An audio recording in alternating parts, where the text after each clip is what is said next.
기업인들을 대상으로 한 기업 환경평가에서 포항이 102위를 기록해 역시나 기업하기 힘든 도시라는 오명을 다시 한번 확인했습니다. 비슷한 산업도시인 여수가 1위를 차지했고 인접한 울산시 동구가 3위로 좋은 평가를 받았는데 포항시 행정의 변화가 시급합니다. 동북아 지역의 크루즈 관광 활성화 방안을 모색하는 국제 포럼이 포항에서 열렸는데 전문가들은 포항의 잠재력을 높이 평가했지만 관광 기반 시설은 많이 부족하다고 지적했습니다.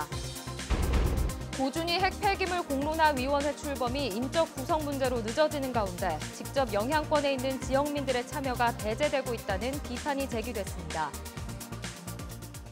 여러분 안녕하십니까? 포항시가 민원만 생기면 인허가를 올스톱한다는 우스갯소리가 있었는데 실제로 기업인들도 그렇게 여기고 있습니다. 기업인들을 대상으로 한 기업 환경평가에서 포항은 102위를 기록해 산업도시치고는 실망스러운 평가를 받았습니다. 김기영 기자가 보도합니다. 대한상공회의소가 전국 228개 시군구와 8,800여 기업을 대상으로 실시한 2018 기업체감도 순위에서 포항시는 종합 102위, 산업도시인 여수시가 1위, 조선업 침체로 동병상련인 울산 동구가 2017년 1위에 이어 지난해는 3위를 차지했습니다. 근데 울산이 조선 경기가 지금 굉장히 안 좋은 상황에서도 또 1위가 나오는 거 보면은 지역 경기가 나쁘면 순위가 안 좋다 이렇게 얘기하기도 또 어려운 것 같습니다. 예. 여수시는 지역 경제과 외에 2015년 산단 지원과를 신설해 4년 동안 5천여 건의 기업 민원을 해결하고 여수 산단에 2022년까지 8조 원이 투자되면서 플랜트 건설 노동자를 위한 공실 아파트 소개와 교통 대책까지 수립하는 꼼꼼한 행정을 펴고 있습니다. 근로자들이 굉장히 많이 들어오시는데 그 교통 또 TF팀을 또 지금 이번에 곧 그 발족을 할 겁니다. 반면에 포항시는 세부 항목 5개 중 규제 합리성과 행정 시스템, 행정 행태에서 종합 점수보다 더 낮은 점수를 얻어 법령의 지나친 해석으로 인허가가 까다롭다는 것을 반증하고 있습니다. 포항에서 인허가를 받기가 어렵다는 상징이 되어버린 상도지구, 2014년 대규모 점포를 지을 수 있도록 도시계획을 하고도 시장이 바뀌자 허가를 내주지 않다가 행정소송에서 패했습니다.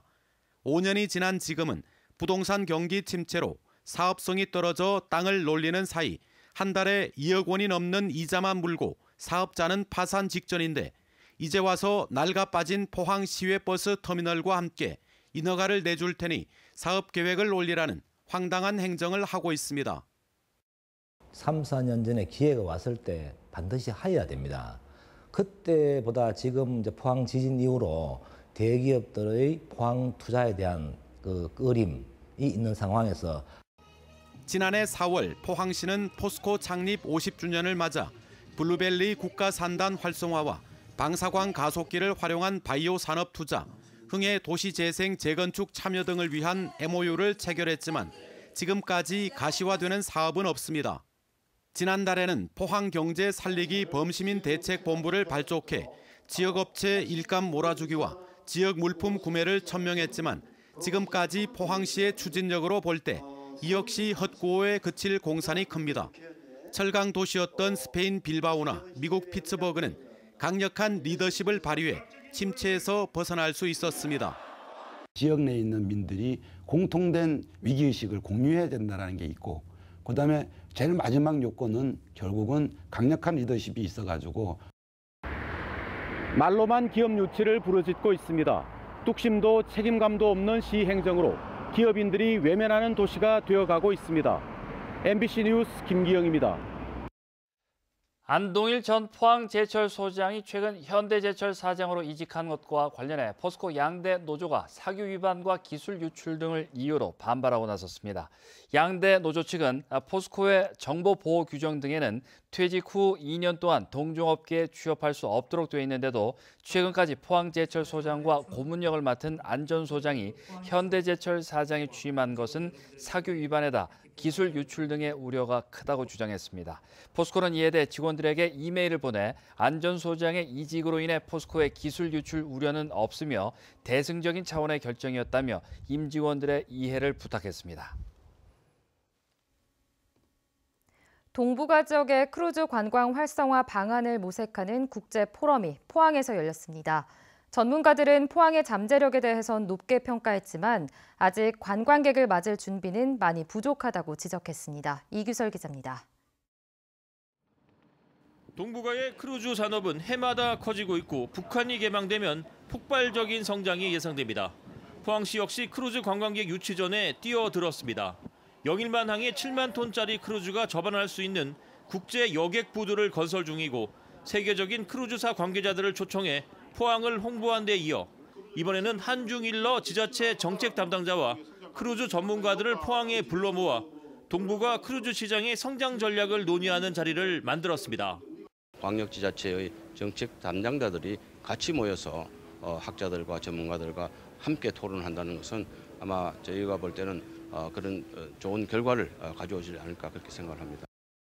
또 내년 상반기에는 포항 영일만 항과 북한 장전항, 러시아 블라디보스톡을 연결하는 크루즈 운항을 준비하고 있습니다. 하지만 현실은 만만치 않습니다. 무엇보다 포항 영일만 항은 도심에서 떨어져 있고 관광객을 맞을 준비는 미흡한 게 현실입니다. 크루즈 관광객의 눈높이에 맞는 볼거리와 살거리, 즐길거리는 턱없이 부족합니다. 오면은 바다라는 게 아니라 그 상가 번영회라든지 그다음에 또 관련 여행업체, 그 버스 업체 이런 부분들, 택시 업체 그런 교육을 해야 준비를 하고 또 기대를 하고 새로운 이벤트를 제공하지 않을까. 크루즈 활성화에 걸림돌도 많지만 천년고도 경주가 가까이 자리 잡고 있는 데다 포항제철소 견학과 5호사, 호미반도 둘레길 등 특색 있는 볼거리를 갖춘 것은 포항의 장점입니다. 포항은 분명 크루즈 관광에 있어서 잠재력이 큰 도시입니다. 하지만 준비해야 할 것도 많은 것이 사실입니다. MBC 뉴스 이규설입니다. 경북도 교육청이 올해 초등학교 신입생들 가운데 예비 소집에 불참한 어린이 1,835명의 소재를 조사한 결과 17명의 소재가 밝혀지지 않아 경찰에 수사를 의뢰했습니다. 예비 소집 불참 학생들은 대부분 해외 출국이나 전출, 취학 유예, 그리고 면제 등의 사유로 나타났습니다. 도교육청은 유관기관과 협력해 미취학 어린이의 소재 파악과 안전 확인에 최선을 다하겠다고 밝혔습니다. 현재 원전에 임시 보관 중인 고준위 핵폐기물 처리 방안을 논의할 공론화위원회가 인적 구성 문제로 출범이 늦어지고 있습니다. 정부는 중립적 인사로만 100% 구성하는 안을 고려하고 있는데 이렇게 되면 핵 연료에 직접적인 영향을 받고 있는 지역의 참여가 어려워진다는 우려도 나옵니다. 장미풍 기자가 보도합니다.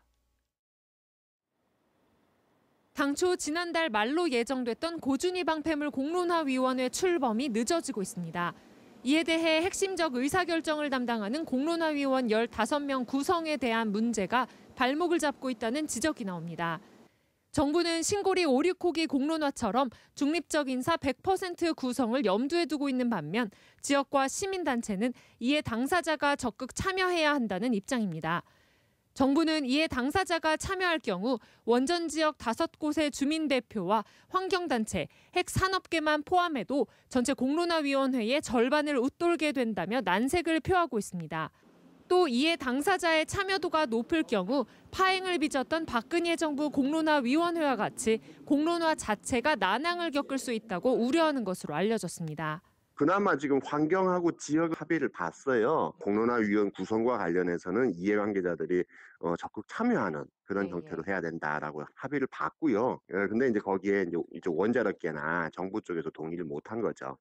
하지만 중저준위 방패장과 수천 톤의 고준위 핵 폐기물이 임시 저장 중인 경주처럼 사용 후 해결료에 직접 영향권에 놓인 지역의 참여가 배제되는 것은 맞지 않다는 지적이 많습니다. 더구나 경주시는 당장 월성원전 부지의 맥스터 추가 건설 문제에 직면해 있다 보니 이번 공론화위원회의 결정은 도시의 운명이 달린 중차대한 사항일 수밖에 없습니다. 우리 경주 시민들이 고준위 핵 폐기물을 더 이상 경주에 두지 않는 조건으로 2005년도에 경주 방패장을 저희들 수용을 한 것이거든요. 그렇기 때문에 이번에 진행되는 재공론화에서 이 문제를 어떻게 할지 우리 시민들이 논의하고 결정할 수 있어야 합니다. 고준위 방패물 공론화 결과가 지역에 막대한 영향을 미칠 것으로 예상되는 가운데 핵심 사항을 결정할 공론화위원 구성에 대한 관심도 높아지고 있습니다. MBC 뉴스 장미쁨입니다. 방역 당국이 구제역 발생 농가 주변에 내려졌던 이동 제한 조치를 해제하고 구제역 위기 단계도 하향 조정하기로 했습니다. 농림축산식품부는 경기도 안성과 충주의 이동 제한 조치를 오늘과 내일 각각 해제하고 오는 25일에는 가축 방역심의회를 열어 현재 경계 단계인 구제역 위기 단계를 주의 단계로 한 단계 낮출 예정입니다. 하지만 만일의 사태에 대비해 3월 말까지 특별 방역 기간을 연장하고 거점 소독 시설을 계속 운영합니다. 경북대병원을 비롯해 5개 지방기관과 혁신도시에 있는 6개 공공기관 등 모두 11개 지역 공공기관이 채용 비리를 저질렀다 적발됐습니다. 한태현 기자가 보도합니다. 지난 2016년 대구문화재단은 정규직 사원을 뽑는 도중 일부 응시자들이 합격자 선정 기준을 바꿔달라는 요구를 받아들였고 이 때문에 최종 합격자가 바뀌었습니다. 지난 2014년 7곡 경북대병원은 의료 관련 자격증이 없는데도 직원 친척인 A씨에게 시험을 치도록 했습니다. A씨는 최종 합격했습니다. 결격 사유가 있는 청원경찰을 채용한 경우도 있습니다. 경북대 치과병원은 지난 2017년 행정직 1명을 뽑는 시험에서 서류 전형 합격자 발표를 하루 앞두고 서류 평가 기준을 새롭게 만들었습니다. 블라인드 채용을 처음 하다 보니까 평가를 기준을 처음 만든 거예요. 채용 일정이 빠듯하니까 결제가 완료되기 전에 이제 먼저 이원들께 알려드린 거예요. 이 기준이라고. 김천 혁신도시에 있는 한국건설관리공사는 지난 2016년 선정 기준을 무시하고 근무 성적 평가 기준 점수에 미치지 않는 계약직을 일반직으로 바꿨습니다. 정부 관계부처가 최근 석 달 동안 공공기관 채용 실태를 조사했더니 대구와 경북에서는 경북대병원을 비롯해 경북대 치과병원, 대구문화재단, 대구경북연구원, 김천의료원 등 5개 기관이 적발됐습니다. 한국가스공사, 한국건설관리공사 등 대구 경북 혁신도시 정부기관 6곳도 채용 비리가 드러났습니다. 이번 조사를 통해 적발된 임직원과 관련 부정 합격자는 엄중하게 제재하고 채용 비리 피해자는 최대한 구제한다라고 하는 원칙하에 절제하고 신속하게 후속 조치를 완료하겠습니다. 정부는 부정 청탁이나 부정 지시와 같은 비리 혐의가 짙은 경우에는 수사를 의뢰하고 채용 과정에서 과실이나 착오가 있는 나머지 기관에는 징계를 요구하기로 했습니다. MBC 뉴스 한태현입니다. 올해 동해안 대문어 산란 서식장 조성 예산이 당초 12억 원에서 40억 원으로 늘었습니다. 지역별로는 강원도 강릉과 동해시에 각각 10억 원, 포항에 20억 원이 배정됐습니다. 수산자원관리공단은 몸을 숨기기 좋아하는 문어의 습성을 고려해 대문어 잠입용 시험 구조물을 바다에 투입할 계획입니다. 포항해양경찰서는 오늘 오전 5시 반쯤 포항 영일만 신항 해상에 추락한 28살 A씨를 구조했다고 밝혔습니다. 물에 사람이 빠졌다는 신고를 받은 해경은 파출소 연안 구조정을 사고 현장으로 급파해 익수자를 무사히 구조했습니다. 해경은 A씨가 발을 헛디뎌 실수로 해상으로 추락한 것으로 보고 정확한 사고 경위를 조사하고 있습니다.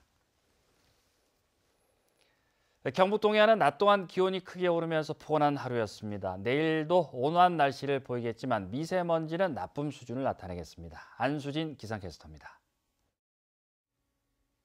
오늘 정말 봄이 가까워졌구나 하고 느낄 수 있는 하루였습니다. 다만 불청객, 미세먼지가 말썽이었는데요. 오후에 매우 나쁨 단계까지 치솟으면서 온종일 뿌연 하늘을 보였습니다. 내일도 대기 정체로 미세먼지 농도 높게 나타나겠습니다. 토요일에는 바람이 강하게 불면서 미세먼지가 해소될 가능성이 있습니다. 내일도 대체로 구름 많이 낀 가운데 아침 기온은 경주를 제외한 지역들이 영상권에서 출발하겠고요. 한낮 기온은 10도에서 13도가 예상되면서 평년보다 높아 포근한 하루가 예상됩니다. 다만 낮과 밤의 일교차가 크게 벌어지기 때문에 건강관리에 각별히 주의하시기 바랍니다. 자세한 내일 날씨 알아보겠습니다.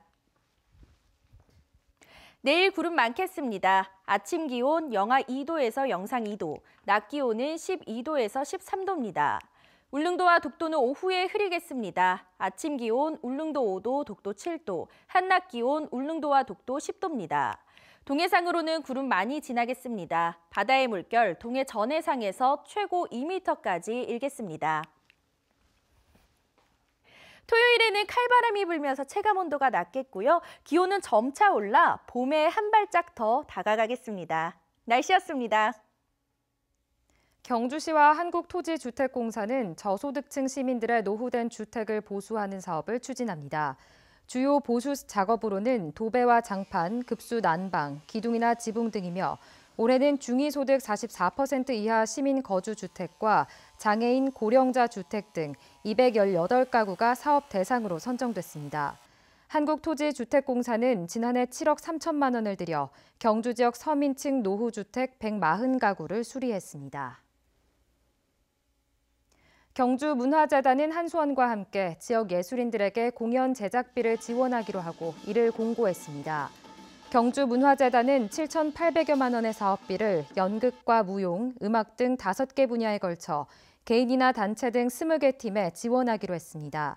문화재단은 한수원과 함께 지난 2016년에는 아티스트 페스티벌을, 지난해는 경주 예총과 함께 가족 오페라 마술피리를 제작한 적이 있습니다. 신학기를 앞두고 제7회 사랑의 교복 나누기 행사가 오늘 경주 체육관에서 열렸습니다. 이번 행사에는 경주 시내 16개 중고등학교에서 6천여 벌의 교복을 1,000원에서 5,000원 정도에 판매했고 읍면동 18개 학교는 학교 자체에서 교복 물려주기 행사를 했습니다. 판매하고 남은 교복은 경주시 새마을회 녹색 매장에서 연중 판매해 학부모들의 부담을 덜어주게 됩니다.